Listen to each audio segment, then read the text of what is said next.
a su realidad, a su forma de ver, ¿ya? Entonces, en estas épocas, seguramente las personas creían en la convención de demonios y esas cosas, por lo tanto, escribieron de esa manera, ¿ya? Hoy entendemos que esos síntomas de caerse sobre el agua, sobre el fuego, quemarse, tirarse las espinas, caminar desorientado por las calles, y que la gente los amarre, los encadene, y que estas personas tengan fuerza inusual. Puede ser una persona que haya tenido un episodio psicótico, o tal vez esquizofrenia, puede ser un paciente que haya tenido epilepsia, y que después de la conversación con Jesús, terapia cognitivo-conductual, pues el paciente está mejor. ¿Ya? Hay otra forma de ver las cosas que sí, Jesús es Dios y ayudó a estas personas y es en realidad. Pero son diferentes puntos de vista, ¿ya? Son diferentes puntos de vista de una misma realidad.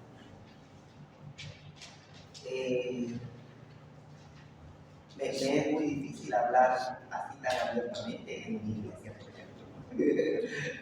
Sin embargo, es lo que yo pienso actualmente y creo que es un punto de vista muy personal. ¿Qué opinan ustedes de esto? Les quisiera escuchar. En relación a, por ejemplo, personas que en la literatura tienen síntomas de epilepsia, sufren caídas, sufren quemaduras, tienen trastorno del comportamiento, y que hoy en día comprendemos que esas cosas son producto o signos, síntomas de epilepsia. Por ejemplo, veo que aquí nuestro compañero, ¿cómo te llamas? Bruno. Bruno, él le ama el internet. Bruno, por favor, busca en internet las brujas. ¿Quiénes eran las brujas de tiempos de la Edad Media, por ejemplo? Busca en internet donde dice quiénes eran las brujas de la Edad Media. ¿Alguien se ha puesto a pensar en eso?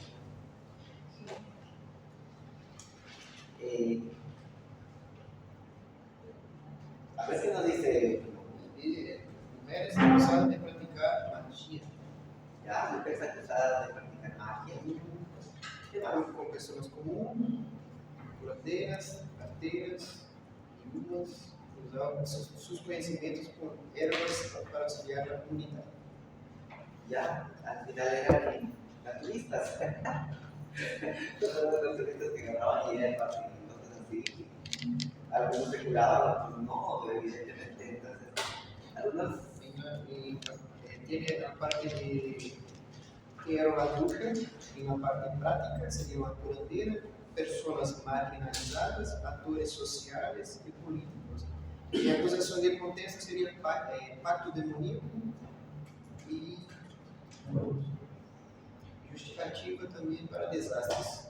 Ya, mira que era gente normal, probablemente que para echarle la culpa de un desastre natural, digo, esas son las brujas que preparan pociones, ¿no? Y quién sabe, las pociones eran solamente vale, entonces, ahora lo vemos así en retrospectiva, pero en su momento tal vez nosotros íbamos a ser los acusadores de estas son brujas. Ahora, a ver, ¿cómo te llamas? Gonzalo, ¿puedes buscar quiénes eran los hombres lobo? ¿Será que existían los hombres lobo? ¿Qué dices tú? ¿Conoces algún hombre lobo? A ver, vamos a escucharlo a Gonzalo. ¿Qué dice? ¿Quiénes eran los hombres lobo? ¿Escuchamos? Así que los hombres lobo eran en el folclore europeo seres humanos que se transformaban en lobos o híbridos lobos y humanos, generalmente de forma involuntaria y bajo la influencia de alguna gente. Ya. Ok, entonces ¿han escuchado la palabra lunático alguna vez? ¿A quién se le dice lunático? Las personas que no están conectadas en tiempo y espacio. Que no están conectadas en tiempo y espacio. Bien. Lunático. Ponle en inteligencia artificial de dónde surgió el término lunático. A ver, busquémoslo.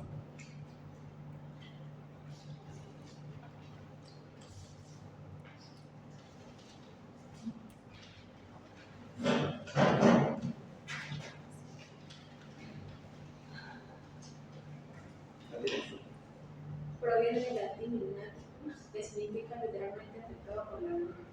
En la antigüedad y en la Edad Media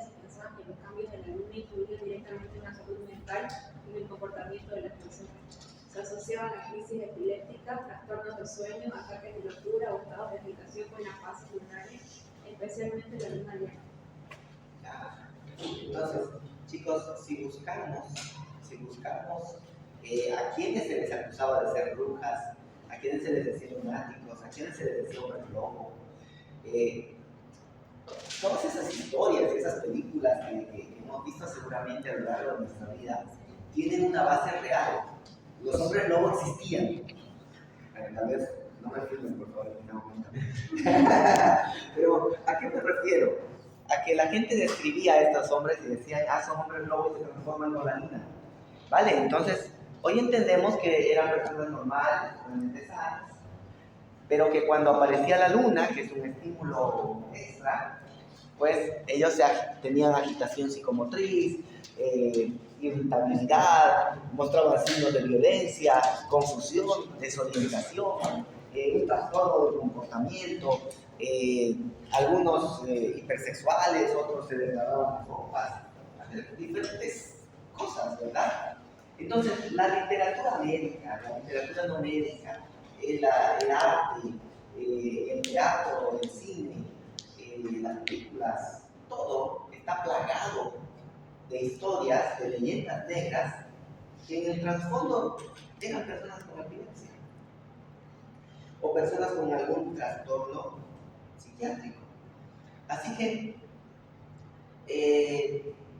entendemos que hay un injustificado estigma sobre esas personas. A los hombres lobo eran personas con epilepsia que cuando había el estímulo de la luna tenían crisis. Y vas a ver un hombre lobo cuando alguien tiene una crisis y no despierta, en medio de la crisis, se vuelve un lobo, ¿no? Se vuelve agresivo, irritable, está desorientado. Te voy a contar la historia de un amigo. Un amigo estaba subiendo, él es cochabambino, estaba subiendo junto a otros de sus amigos al Cristo de la Concordia. Subieron al Cristo de la Concordia y llegando allá después de tanto ejercicio, de subir allá, uno de ellos se tiró al suelo y empezó a tener una crisis epiléptica. Vale, mi amigo, que no tenía experiencia en esas cosas, se asustó e intentó despertarlo. Despertar, ¿qué te pasa? Háblame. Vale, terminó la crisis y el hombre con tanto estímulo despertó y pensó que lo estaban asaltando y que el que lo estaba agitando lo estaba asaltando. Así que de pronto agarró y empezó a golpearlo y a tirarle trompadas, ¿no? Cuando se acordó y estaba ahí encima y el otro ensangrentado le dice, pero amigo, ¿qué haces ahí abajo? Tú dime, tú me estás pegando, ¿no?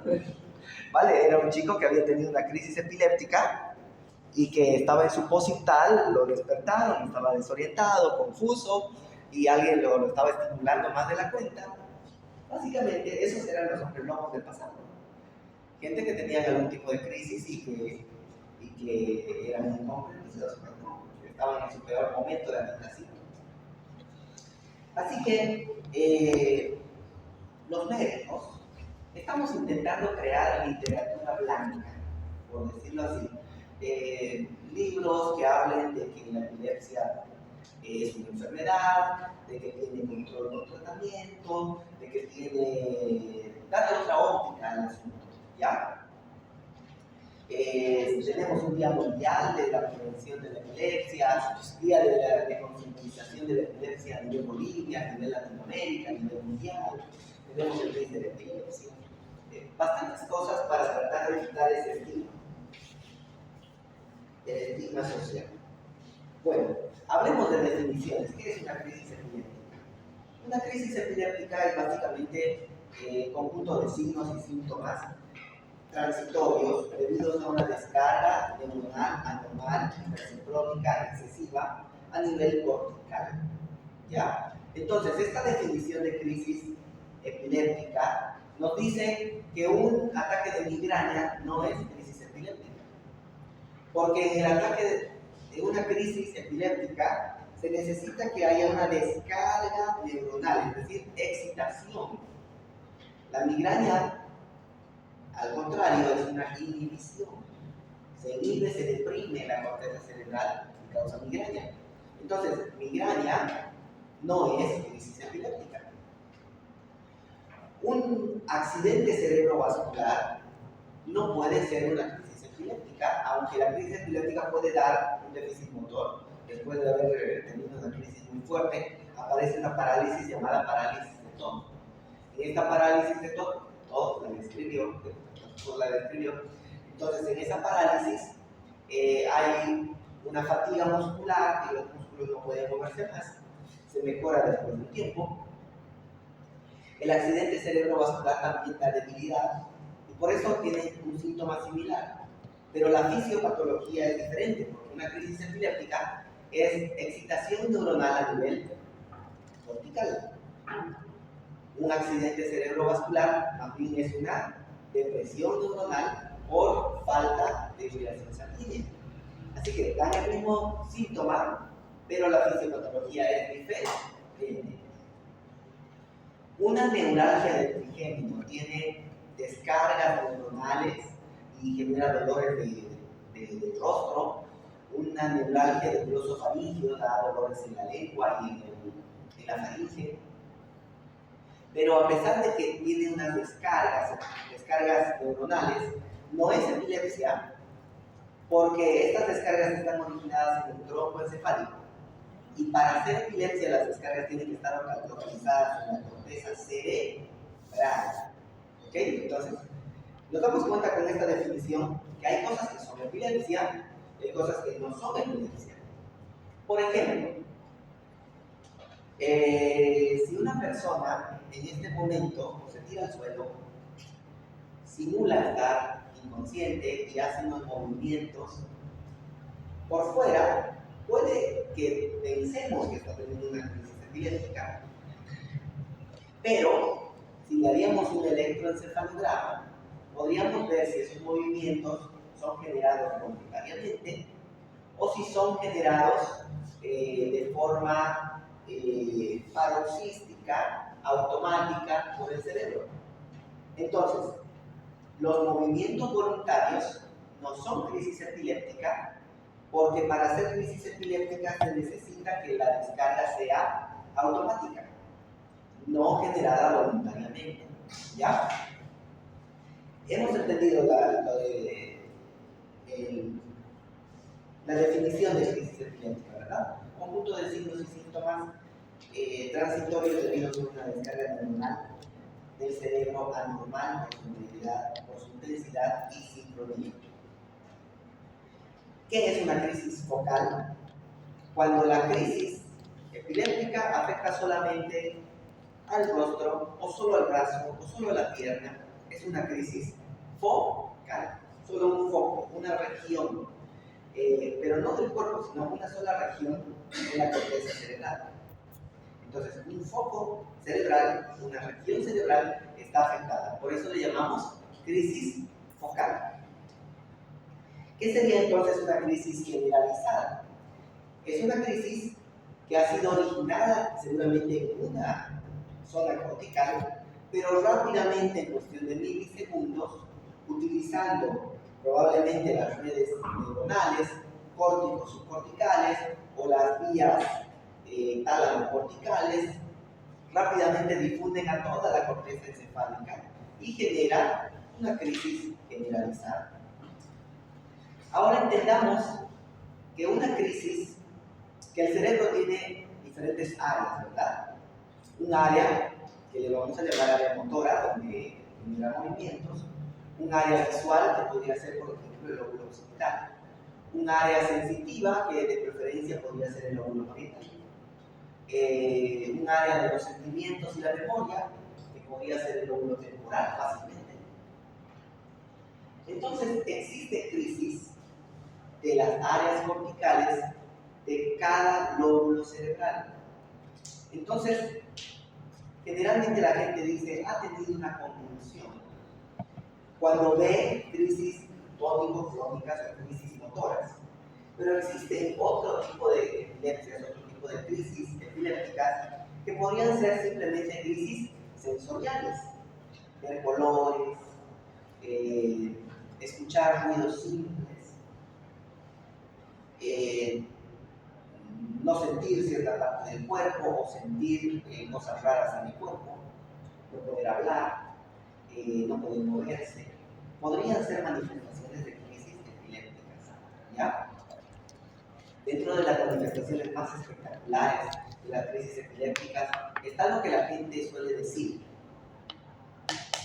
yo me echo a dormir en la noche y de pronto mi alma se desprende del cuerpo y empieza a volar. Y veo un cuerpo que es nada más. Y puedo hacer los viajes astrales, y visitar a otras personas en mi espíritu, en mi alma, dicen ellos. Puedo visitar a otras personas y después de un tiempo, cuando ya quiero volver, vuelvo a mi cuerpo y me vuelvo a echar despierto, ¿no? ¿Has escuchado esas palabras tan extrañas? Pues son crisis epilépticas. Bienvenidos a la realidad. ¿Ya? Hay otras personas que nos comentan cosas así, bastante extrañas, como que sus sentidos se hiperagudizan. Me dice una paciente hace no más de una semana: yo siento que mis oídos escuchan la charla de la sala de al lado y la escucho nítida y puedo reproducir las charlas. ¿Ya? Entonces, podemos ser crisis epilépticas. Existen personas que tienen dolores abdominales, personas que no pueden hablar o tienen dificultad para respirar. Una cosa paroxística, crisis epilépticas. ¿Ok? Entonces, hay que sospechar de crisis epilépticas de acuerdo a la zona tropical. Por ejemplo, hay unas crisis del lóbulo de la ínsula que tienen que ver con dolor abdominal intenso, tipo un cólico abdominal. Y esa es la crisis epiléptica. Al hacer un electroencefalograma se ve que hay una crisis del lóbulo de la ínsula.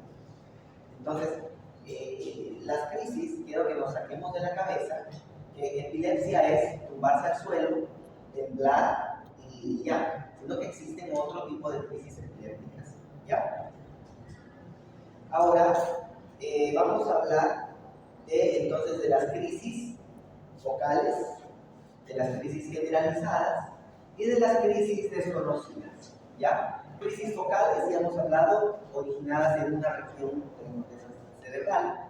Crisis generalizadas son crisis que se han originado en una región pero que rápidamente difunden a ambos hemisferios cerebrales, a las cortezas encefálicas y dan sus signos de sintomáticos. Una crisis inclasificable o desconocida es la crisis que, a pesar de que la vemos, no sabemos si esa crisis empezó focal o empezó generalizada o qué está pasando. Un poco difícil clasificarla, entonces la llamamos crisis inclasificable. Ahora, las crisis se pueden provocar, sí que se pueden provocar. Por ejemplo, hubo un médico que estaba acusado de violación.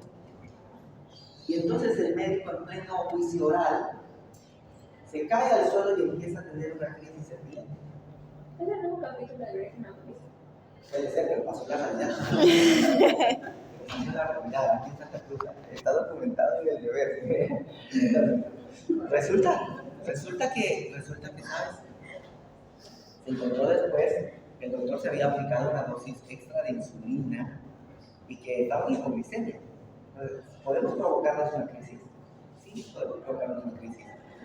Puede haber crisis de hipoglicemia, básicamente cualquier agresión, cualquier insulto al cerebro, dicen los expertos, cualquier agresión al cerebro, cualquier insulto al cerebro puede provocar una crisis epiléptica.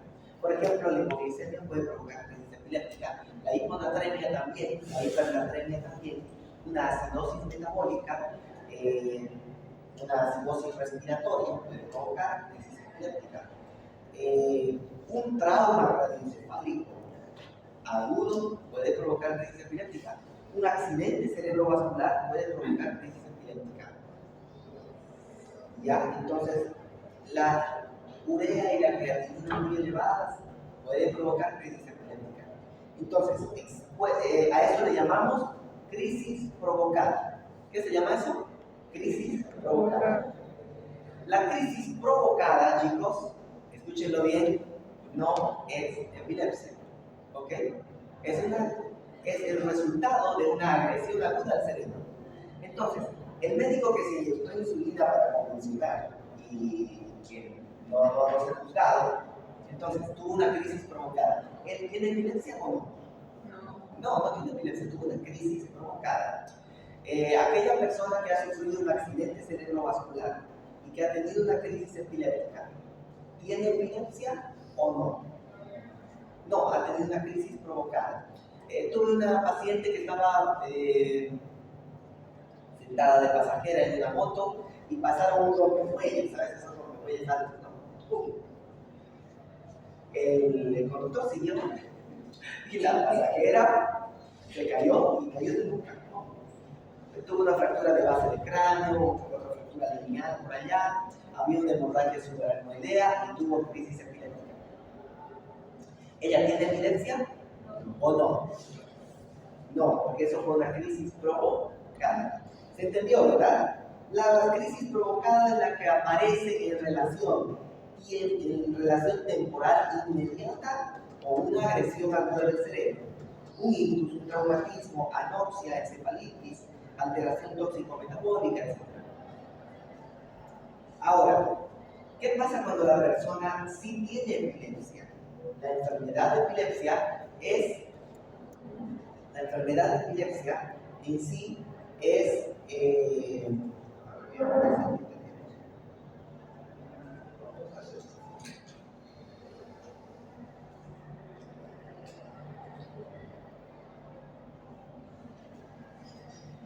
¿qué es la epilepsia? La epilepsia es una predisposición duradera del cerebro para generar crisis epilépticas. No provocadas, con las consecuencias neurobiológicas, cognitivas, psicológicas y sociales que eso trae. Entonces, una enfermedad de epilepsia es aquella persona que puede tener la tendencia a tener crisis, tiene crisis, pero no está provocada. No hay hipoglicemia, no hay hiponatremia, no hay hipernatremia, no hay hipocalcemia. El paciente está bien, no tiene acidosis, está perfectamente bien y tiene crisis. Ese paciente es el paciente que tiene epilepsia, ¿ok? No necesita golpearse la cabeza para tener crisis. Tiene crisis porque sí, sin ninguna causa que lo provoque, aparentemente no.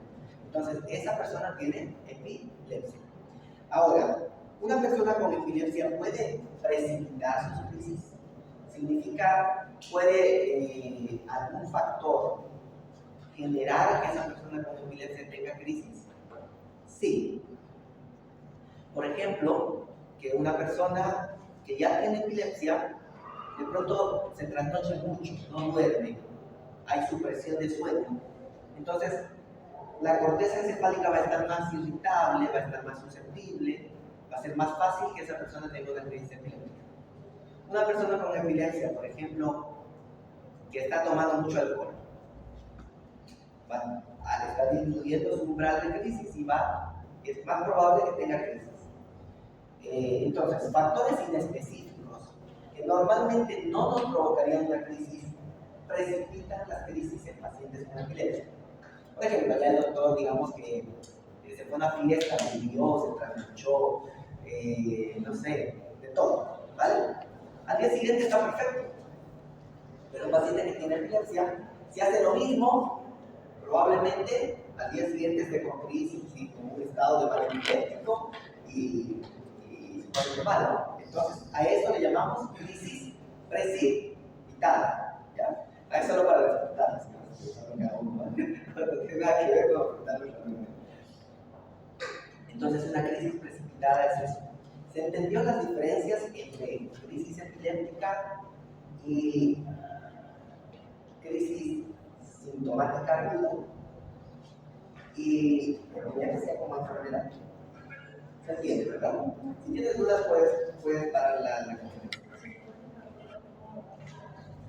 La sintomática aguda es la crisis provocada, la crisis donde te golpeas la cabeza y por culpa de haberte golpeado la cabeza, porque hay un insulto cerebral agudo, una anoxia al cerebro de forma aguda, hay una crisis. Pero retirado ese demonio, el paciente no tiene epilepsia. Usted estaba mencionando que la persona con epilepsia se puede relacionar con la epilepsia, pero también le puede volver a aparecer así, sin hacer nada, seguida mientras se puede hacer. Claro, justamente esa es la epilepsia. La tendencia del cerebro a tener crisis no provocadas. Tiene crisis no provocadas. Vale, ahora vamos a entender entonces que no toda alteración cerebral es epilepsia. ¿Lo ves? Por ejemplo, dicho de otra forma más bonita, no todo lo que tiembla es epilepsia. A veces lo que tiembla puede ser Parkinson. A veces la persona que tiembla puede tener un temblor esencial, un temblor de acción, un temblor fisiológico. No todo lo que se paraliza es parálisis de todo. Puede haber meningitis, encefalitis que causan parálisis. Puede haber accidentes cerebrovasculares que causan parálisis. De hecho, en el hospital Villa 1 de Mayo, tengo un paciente mayor de edad, 63 años, que ingresó y todos pensábamos que era un ACV, un accidente cerebrovascular, porque entró con el rostro asimétrico, el brazo paralizado y la pierna paralizada totalmente. Al examen físico, la tomografía era normal, yo dije, pues, es un ACV isquémico, porque te acuerdas que habíamos hablado que la primera tomografía es normal, es un ACV isquémico, tiene todo el déficit motor, pero me llamó la atención algo. El paciente estaba con fiebre. Y cuando le hago los signos meningios, tenía rigidez de nuca, tenía Kernig y tenía Brzezinski, que son los signos meningios. Entonces dije, es posible, como diagnóstico diferencial, que este paciente tenga meningitis. Le vamos a hacer función lumbar. Hicimos la función lumbar y adivina que el líquido era totalmente amarillo, pegajoso. Era una meningitis bacteriana, meningitis purulenta. Ya debe ir por el día 11, 12 del tratamiento antibiótico, que está mejorando bastante. Lamentablemente se contagió de una neumonía intrahospitalaria, que ahora ha hecho de una vez pleural, lo complicó todo. Pero si hablamos solo de la meningitis, estaba yendo bien con tratamiento. ¿Vale? Entonces, no todo lo que se paraliza es ACV, también puede ser meningitis, encefalitis, puede ser parálisis de tos por epilepsia. ¿Ya? Mi rol como docente en esta clase no es decirte todos los signos y los síntomas de cada enfermedad, sino abrirte la mente para que tú digas, este paciente tiene una parálisis facial. ¿Será que está fingiendo? ¿Será que tiene un virus que le está afectando? ¿Será que hay un tumor intracerebral? ¿Será que hay un virus que está atacándolo de forma aguda? Mi idea es que abras la mente, no que memorices conceptos o que aprendas memorísticamente ciertas cosas, porque te aseguro que al pasar la materia te vas a olvidar. Pero si te queda en la mente el concepto de que no cualquier persona que tiene una crisis significa epilepsia, que pues tenemos que buscar otra cosa, ya ganamos. Hace 2 días participé de un examen de grado donde la persona que estaba siendo examinada no tenía claros los conceptos. Le preguntábamos, por ejemplo, yo le pregunté, dígame la escala de coma de Glasgow, ¿no? Y si un paciente no tiene apertura ocular, no tiene respuesta verbal, y cuando le estimulamos dolor, hace esta contractura que se llama contractura de descerebración, ¿cuánto es su Glasgow? Si está en coma leve, moderado o severo. La doctora no sabía el concepto de quién es Glasgow, dónde salió Glasgow, sabía decir, es una escala para medir conciencia. No le puedo decir, doctor, si eso es, si el paciente va a vivir o no va a vivir. Solo sé que es algo muy grave. ¿Me entiendes? Y eso es lo que queremos que ustedes sepan la idea. No me importa que no aprendan bien el concepto, pero necesitas saber la idea. Claro, para el examen sí necesitas el concepto, pero para la vida necesitas la idea, ¿vale? ¿Ya? Entonces, la ILAE, la Liga Internacional de Lucha contra la Epilepsia, tenemos aquí en Bolivia la LIPSE, en Brasil está la Liga Brasilera de Epilepsia LBC, ¿ya? Entonces existen ligas que hablan mucho de la epilepsia, son los que sacan los manuales, así se tiene que atender al paciente, etc. La Liga Internacional de Lucha contra la Epilepsia dice que se define epilepsia cuando un paciente ha tenido 2 crisis no provocadas separadas por más de 24 horas. O sea que si una persona tiene 5, 10, 15 crisis en un solo día, se puede considerar que no tiene epilepsia, más que haya tenido un montón de crisis. ¿Por qué? Porque es posible que esas crisis hayan sido provocadas por algo, ¿no? Entonces, tenemos que buscar 2 crisis no provocadas separadas por más de 24 horas.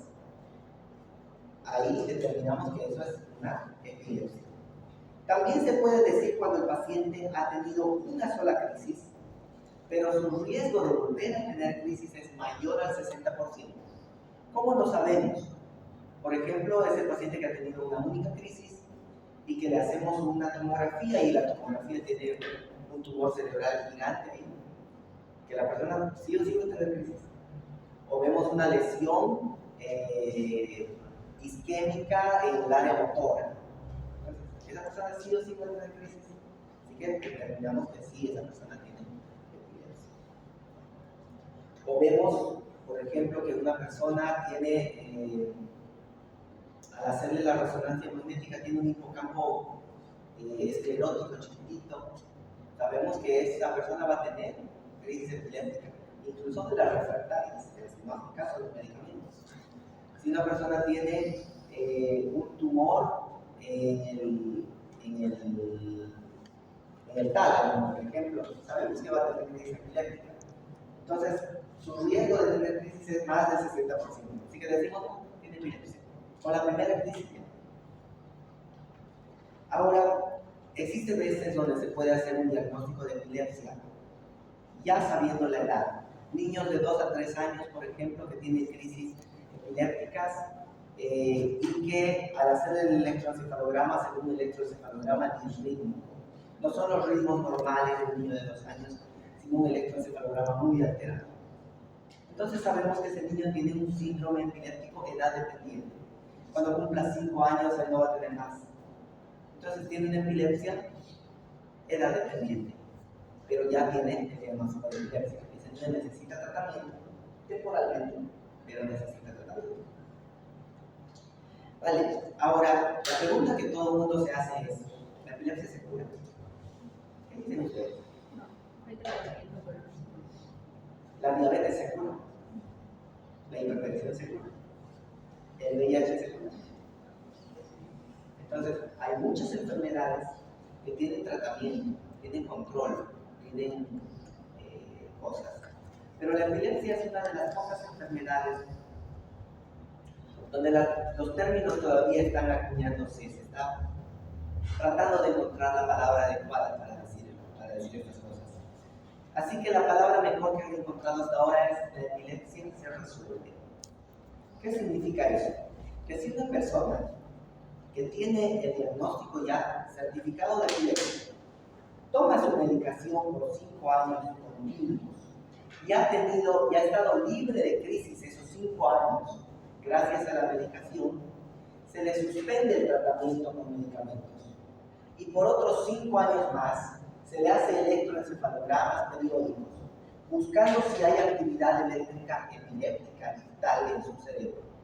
Si no encuentran que está normal, al año número 10 se dice que este paciente tiene una epilepsia resuelta, que sería el sinónimo o el equivalente más cercano a curado, ¿ya? Pero ese es el término oficial, es: la epilepsia se puede resolver, ¿ya? La epilepsia se puede resolver, no se habla de curación como tal, se habla de epilepsia resuelta. Y ese es el objetivo con cada paciente con epilepsia: resolver su epilepsia, ¿ya? Porque estamos hablando entonces que la epilepsia Es un problema que tenemos que resolver el problema. De hecho, hay muchos médicos que están tratando de decir que la epilepsia no es una enfermedad, para sacarlo de la sombra, sacarlo del mito, ¿no? Que habíamos hablado al principio. ¿Por qué? Porque si yo voy a un trabajo y le digo, mire, este es mi currículum, muy bien, buenos estudios, buenas cosas, pero no saben, tengo epilepsia. Ah, vale, su currículum está muy bueno, lo vamos a llamar si es que hay una vacante. Pero allí decía que había una vacante, allá está llena. ¿Y a qué hora la llenaron? El anterior postulante la ganó. No responde cualquier respuesta al paciente cualquier cosa. Entonces, el paciente con epilepsia no tiene tantas oportunidades laborales, no tiene tantas oportunidades de casarse. Levanta la mano, por favor, si te casarías con una persona, si tu novio o tu novia tiene epilepsia. Levanta tu mano. ¿Te casarías con tu novio o tu novia si sabes que tiene epilepsia?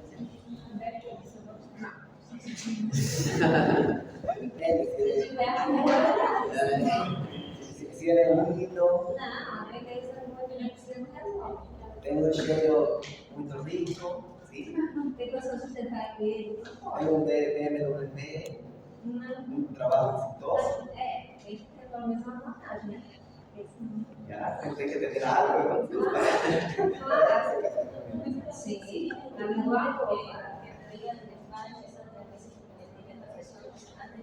¿hay algún indicador? No siempre, algunas personas tienen un aura. El aura de epilepsia es muy parecido a lo que sería el aura de migraña. En migraña habíamos aprendido que el aura es, por ejemplo, parestesias faciales, escotomas, fotopsias, ¿verdad? ¿Se acuerdan? En la epilepsia, el paciente se da cuenta a veces que va a tener una crisis. Esas auras de epilepsia, ahora sabemos que son crisis focales. Que cuando decimos que la persona ya está teniendo la crisis, es que la crisis se generalizó o se difundió más, ¿no? Entonces, ¿cuáles podrían ser las señales? Depende del lóbulo cerebral afectado.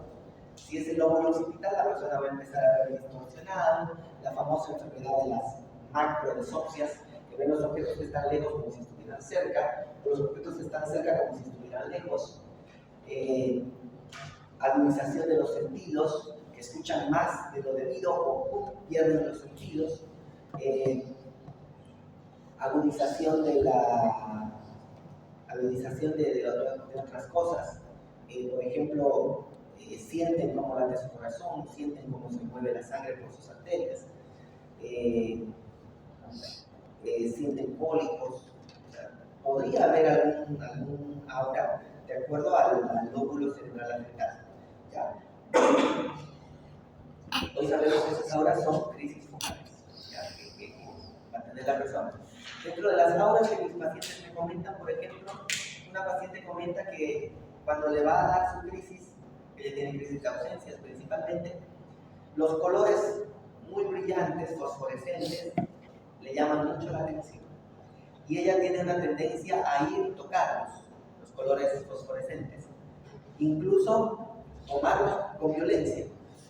Entonces ya su familia sabe que ellos no pueden comprarse poleras o ropa muy llamativa. Tienen que ser colores café, negro, azul fuerte, así colores oscuros, que no le llamen la atención. Porque ya le pasó que una de sus familiares estaba con un fucsia así bien resplandeciente, quedó sin ropa. ¿Ya? Entonces, ¿por qué? Porque la persona agudiza sus sentidos tanto en algún tipo de crisis que puede ser un aura. ¿Ya? Otras personas sienten parestesias, adormecimientos, depende del tipo de crisis que va a tener, ¿no? Ahora, ¿por qué las crisis son muy frecuentes en niños? Vamos a hacer una ronda así rapidito, por favor, me voy a acercar y le voy a preguntar a esta fila por qué las crisis son frecuentes en los niños y a esta fila por qué las crisis son frecuentes en los adultos. Ya, vamos, niños, ¿por qué las crisis epilépticas son más frecuentes en niños? La principal la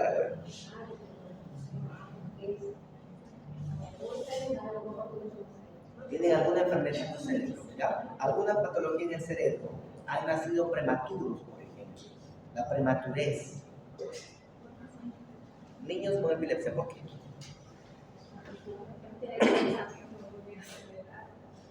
Pensamiento muy acelerado, los niños no dudan. Otra idea. Tienen neuronas inmaduras, redes neuronales inmaduras. La inmadurez neuronal es la que da los famosos síndromes de edad dependiente. ¿Por qué se curan los niños con síndrome de West? ¿Por qué se curan los niños con síndrome de Dravet después de cierta edad? Porque las redes neuronales que estaban inmaduras, pues maduraron, se mielinizó el cerebro. De hecho, les voy a contar una curiosidad. Las mujeres mielinizan el cerebro más o menos hasta los 18 años. Por eso las mujeres piensan muy claro sus objetivos de vida, qué es lo que quieren, cuándo lo quieren, por qué lo quieren, hasta los 18 años, están muy claras. Los varones maduramos el cerebro hasta los 25. Por eso vas a ver que hay hombres que dicen hombre haciendo cosas de hombre, ¿no? Hombre haciendo cosas de hombre, bromas donde le sacas la silla al amigo y el amigo se da un porrazo. Hacemos deportes de riesgo, como subirnos a la moto y andar a toda, pararnos sobre la moto, qué sé yo. Y no nos interesa mucho, ¿por qué? Porque el cerebro está inmaduro, ¿ya? Pero a partir de los 25 años está totalmente maduro, mielinizado, ¿ya? Y de ahí también el mito que dice las mujeres jóvenes prefieren hombres adultos, ¿no ves? Todo tiene que ver con la mielinización cerebral y la madurez. Sigamos hablando, me estoy pasando a otro tema. ¿Por qué creen ustedes que los niños tienen crisis epilépticas? Por infección. Infecciones neonatales, muy bien. ¿Qué más?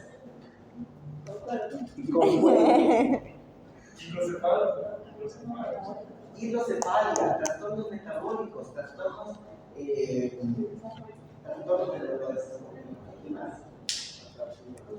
Falta de oxigenación cerebral, mala aparición del páramo, daño cerebral, el famoso PCI, parálisis cerebral infantil, que es que el cerebro del niño quedó lastimado, lesionado de forma permanente por alguna infección, un virus, una meningitis, una encefalitis. Traumas, los niños también se caen, se golpean, se hacen hematomas celulares, hemorragia subaracnoidea. Entonces, principalmente en la epidemiología, un cuadro de epidemiología, la incidencia es que los niños desde que nacen hasta el último año, hasta los 10 años de edad ya está disminuyendo la incidencia de epilepsia. Por todos estos factores que hemos mencionado. Estímulos visuais também. Estímulos visuais de niños, en caso. Exceso de tele.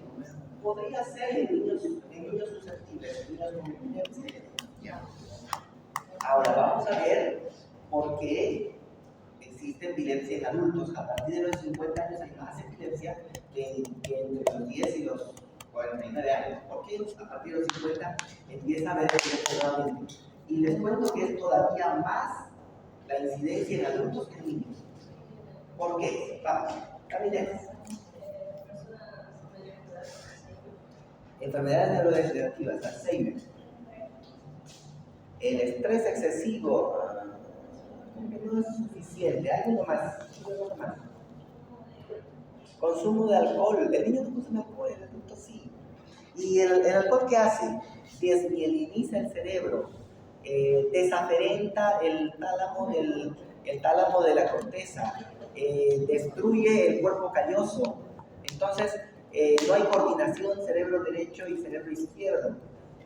Y todo eso genera, entonces, la posibilidad de tener crisis epilépticas.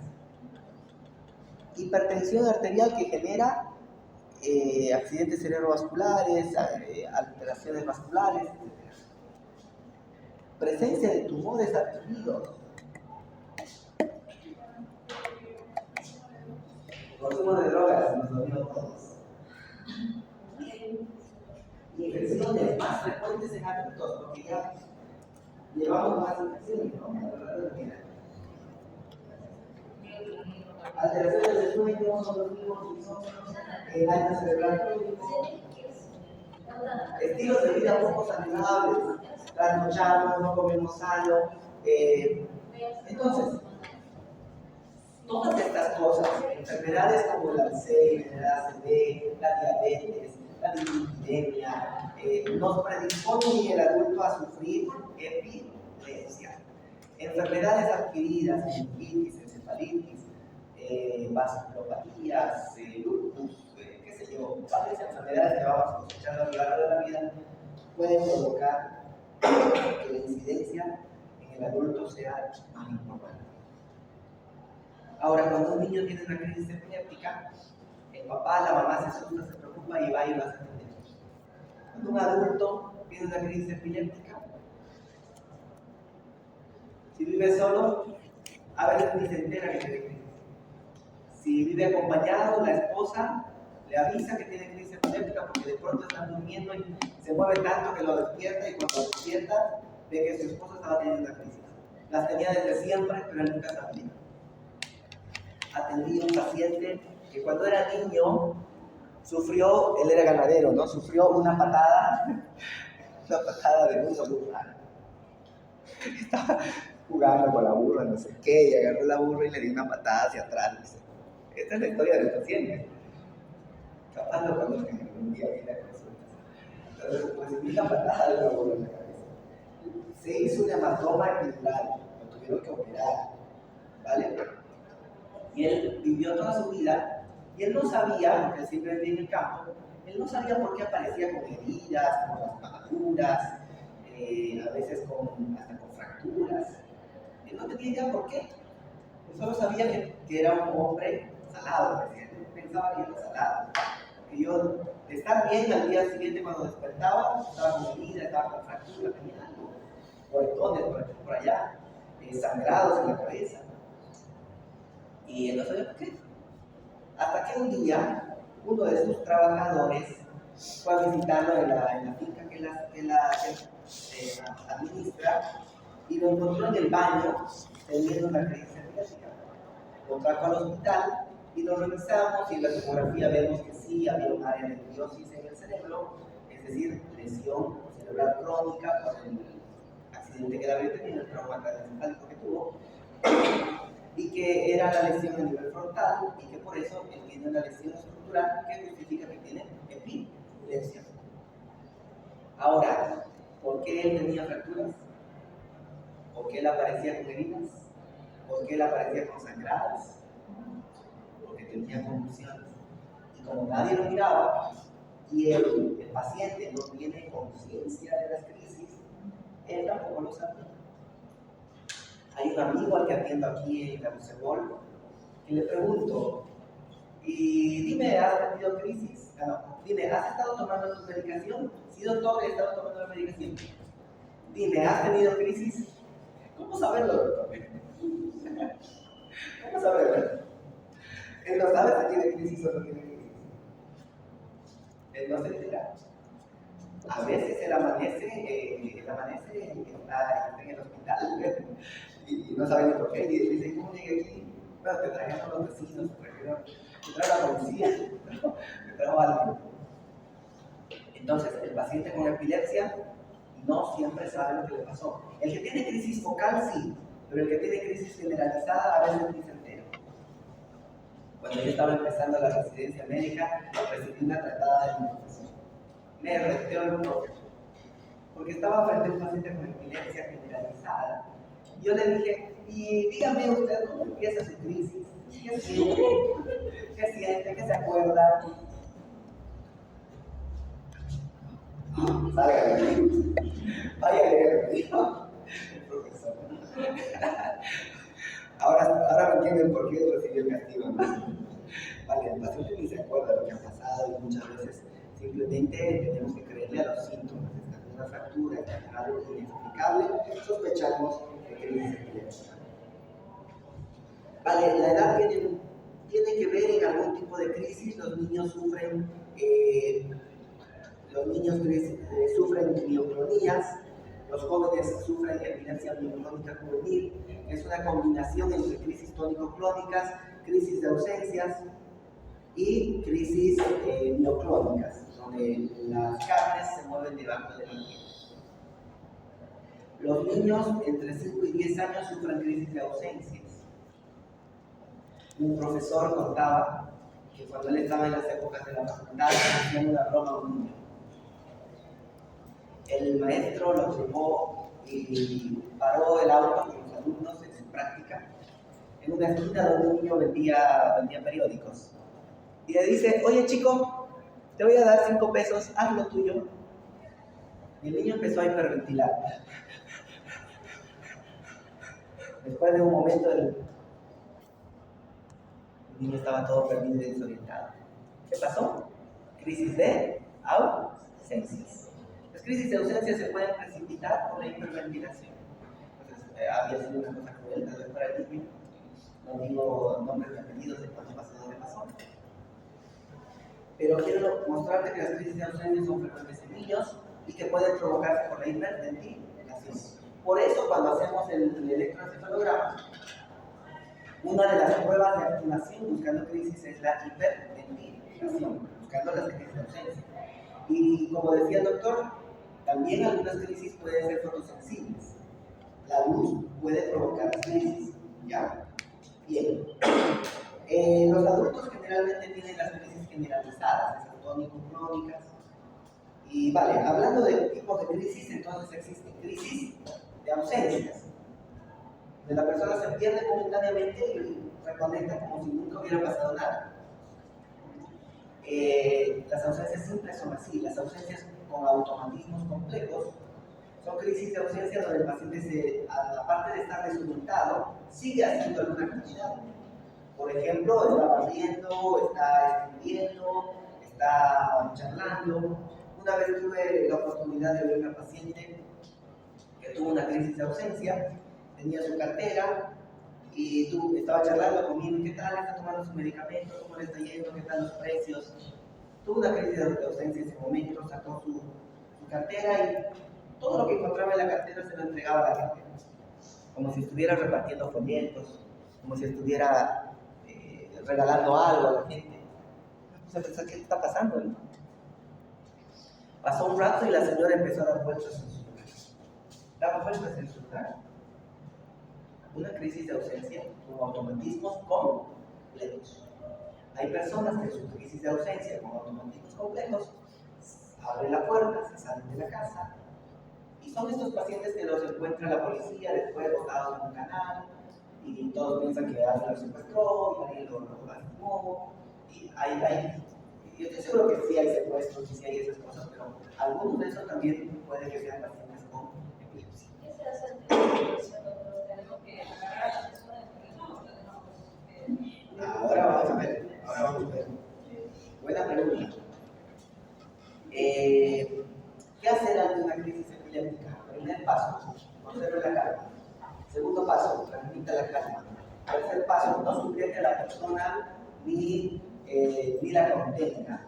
¿Por qué? Porque la crisis empieza sola y va a terminar sola. ¿Ya? Cuarto paso, no le tape la boca, no le pongan trapos y palos ni nada a la boca para proteger la vía aérea. Simplemente bríndele seguridad. En este caso sería retirar los objetos peligrosos, lejos del fuego, del agua, de objetos expulsantes, lejos de caídas, de gradas, lejos del tránsito. ¿Entienden? Poner a la persona en un lugar de seguridad. Es cierto que cuando tienen una crisis no bien hospitalizada y comienzan a pueden llegar a tocarse la lengua. Se puede morder la lengua y generalmente se muerde la lengua en los costados. Personas que se muerden la lengua en la puntita generalmente son pseudocrisis epilépticas, o sea, no son crisis verdaderas. Alguien puede morderse la lengua del costadito. Es difícil, ¿no? ¿Verdad? Pero el paciente con crisis epiléptica sí se muerde la lengua en las partes laterales. El paciente que tiene pseudocrisis epiléptica para simular la crisis más real puede morder la lengua de la puntita. ¿Vale? El paciente con epilepsia casi nunca se muerde la lengua. Pero ahí vamos. ¿Qué más? Eso es lo que tendríamos que hacer. No ponerle palos ni trapos a la boca. Ahí les puse un hombre sonriendo sin un diente. ¿Cuál fue el error de esas personas? Ponerle algo a la boca. ¿No? Le pusieron un palo, un trapo o algo a la boca y le volaron un diente. Ya, ahora la expectativa de vida del paciente con epilepsia se reduce 2 años si no sabemos la causa. Pero si sabemos la causa se reduce 10 años. Si tenía que vivir hasta los 65, vive hasta los 75, expectativa de vida reducida. No sabemos exactamente por qué la gente con epilepsia llega a morir. A veces mueren durante la crisis, a veces tienen la llamada muerte súbita, o a veces mueren producto de los accidentes que ocurren en la crisis. Existe el día 23 de octubre, que ya va a ser pronto, donde todos los años a nivel mundial celebramos el Día del SUDEP.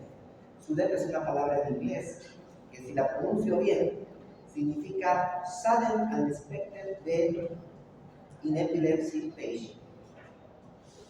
Muerte súbita, inexplicada del paciente con epilepsia. El paciente empieza una secuencia de eventos que se lo ha visto en las terapias, por eso sabemos, si no hubiéramos sabido, que esta secuencia es: el paciente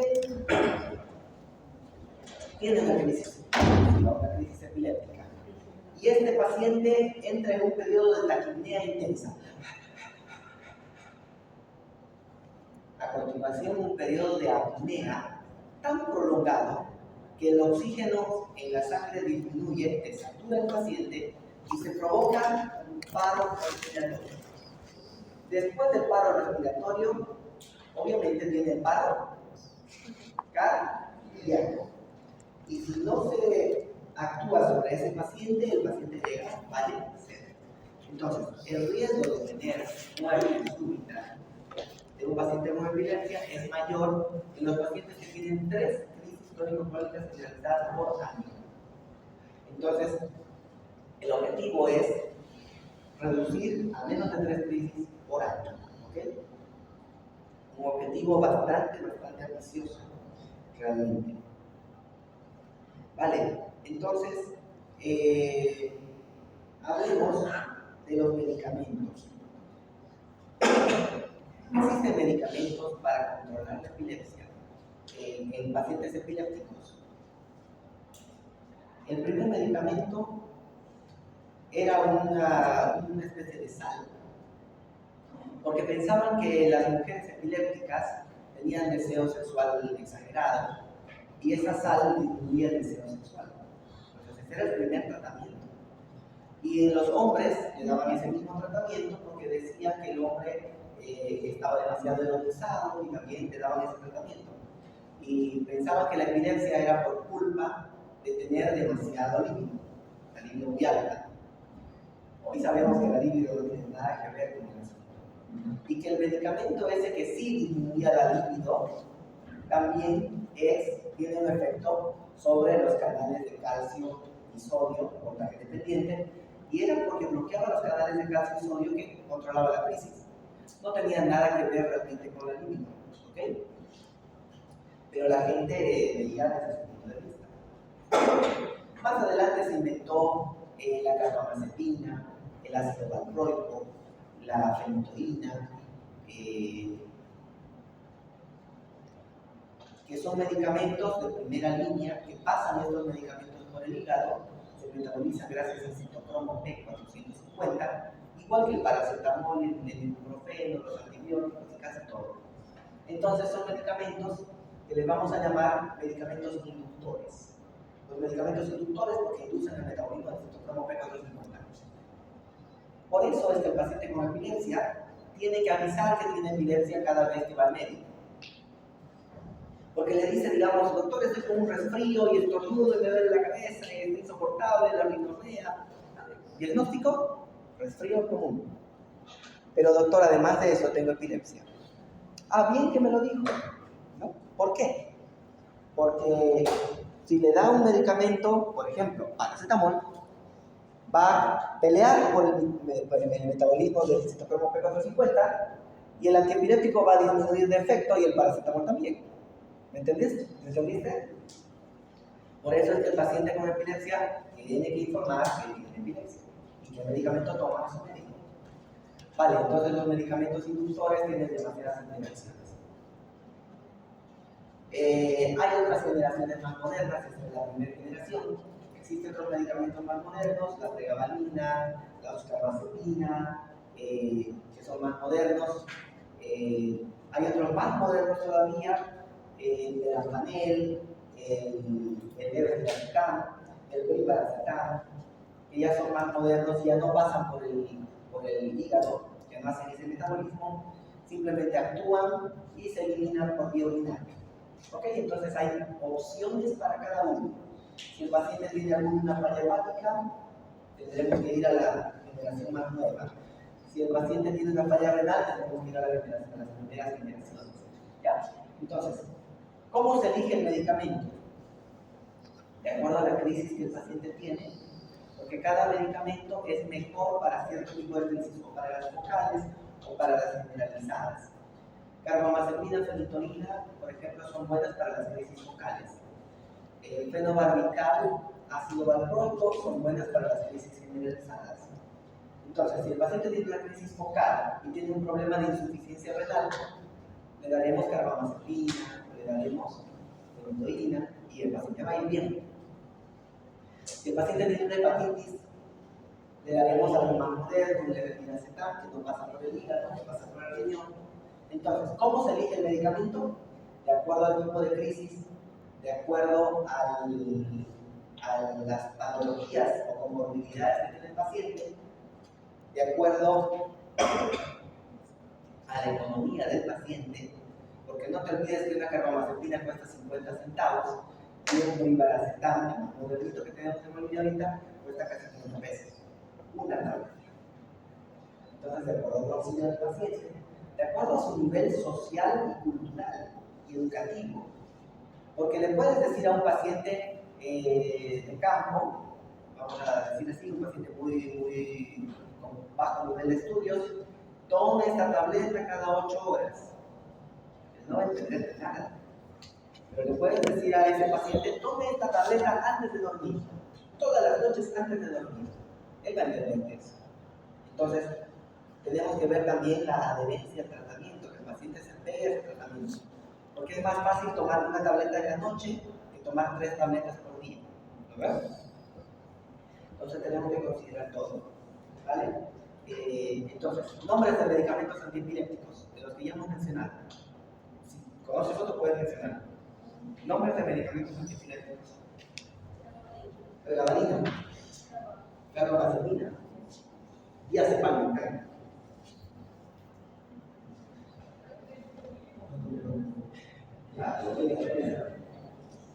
Ya lo digo, hay altísimos, hay como 52 tabletas.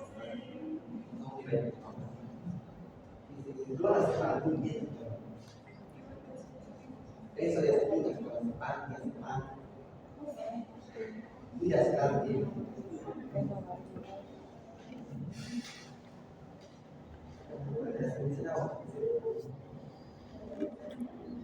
Ya se van, ya. Vamos a preguntar, dígame 5 antiepilépticos. No, ya el profe ya pregunta, dígame cuál es el metabolismo, el mecanismo de acción del brivaracetam. Así es la vida real.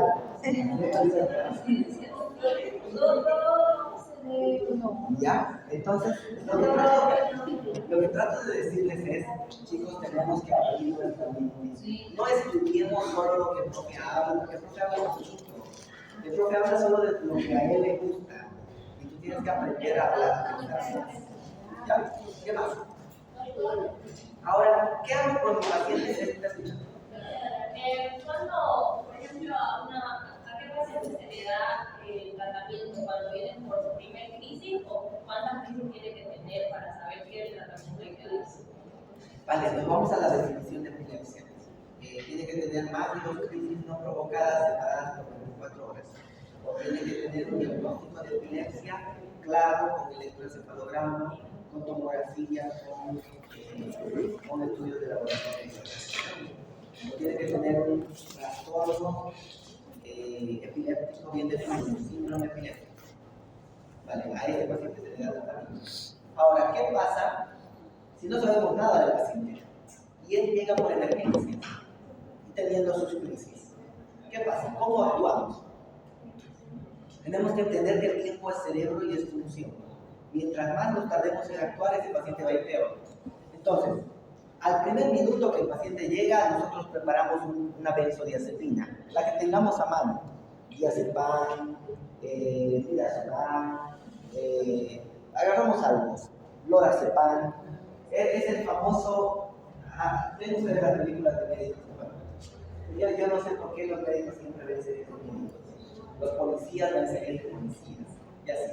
Entonces, en las series de médicos, el paciente está convulsionando y dice 2 miligramos de Activan, ¿no? ¿Qué es el Activan? Es el lorazepam, chicos. El lorazepam. Es como que en Bolivia dicen, pásenle 10 miligramos de diazepam y inmediatamente está. ¿Qué es estar?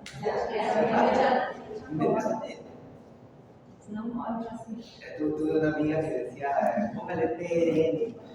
Estábamos en el corte de neonatología. Y la pediatra le preguntó, ¿y qué es PRN? Para recién nacido. ¿Qué es PRN? ¿Alguien sabe qué es PRN? Por razones necesarias. La casualidad que estábamos en el corte de neonatología. Fue muy gracioso. Por eso tenemos que interesarnos en las cositas.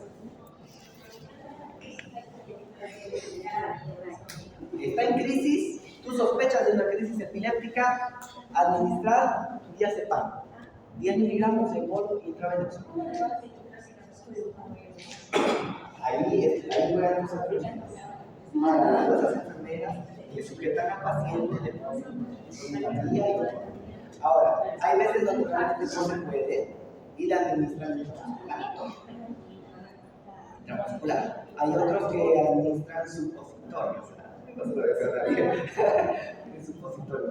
No se lo deseo a nadie. Prefiero que me canalicen las vías periféricas. Ya, entonces, primer paso, diazepam. No se dio la crisis al minuto. Va 1 minuto convulsionando desde que llegó. Segunda dosis de benzodiazepina. No se dio, ya no le pongas más benzodiazepina, porque las benzodiazepinas trabajan en el receptor GABAérgico. Y ese receptor, después de la segunda benzodiazepina se entra, se internaliza, ya no sirve más. Entonces, si le pones diazepam en goteo continuo, no sirve para nada. 2 dosis de benzodiazepina y ese receptor está fundido, ya no sirve más. Hasta nuevo aviso, ¿no?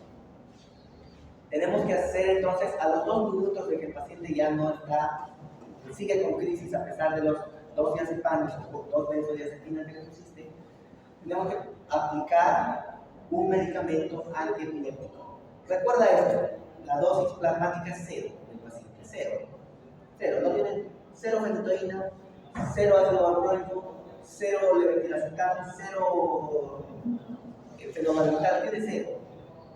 Y tiene que subir su dosis plasmática a una dosis efectiva, que calme la crisis. Entonces, hay unas tablas que dicen cuánto es la dosis plasmática efectiva, pero básicamente la fenitoína es de 10 a 15 miligramos kilogramo peso. El fenobarbital de 10 a 20 miligramos kilogramo peso.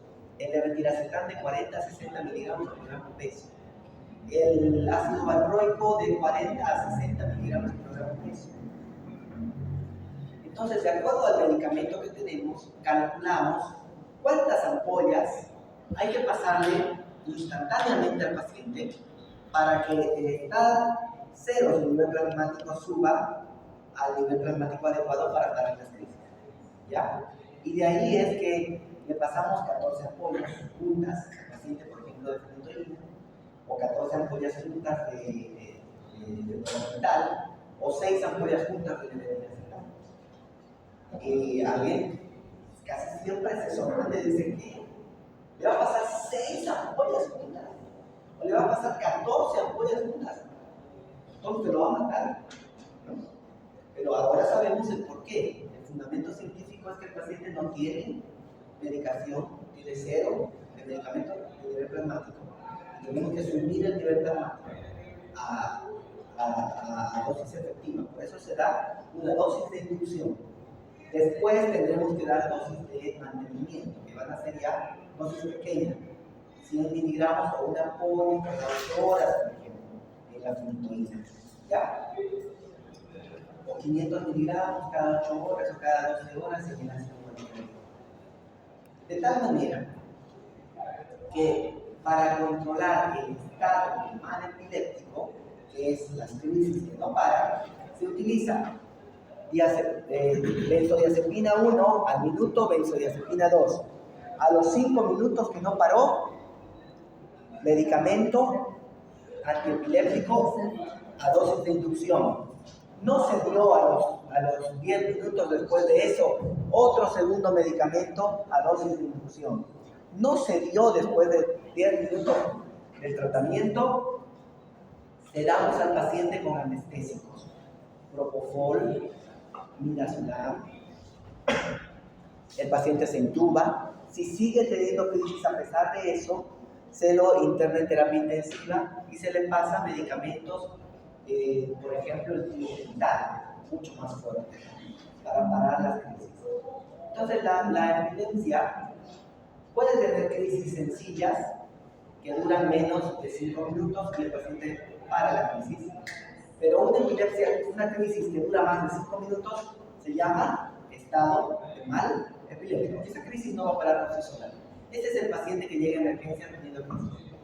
Y a él tenemos que hacerle esa secuencia de pasos. Está todo anotado en la diapositiva y en el libro está más explicado. ¿Ya? ¿Alguna duda, alguna pregunta?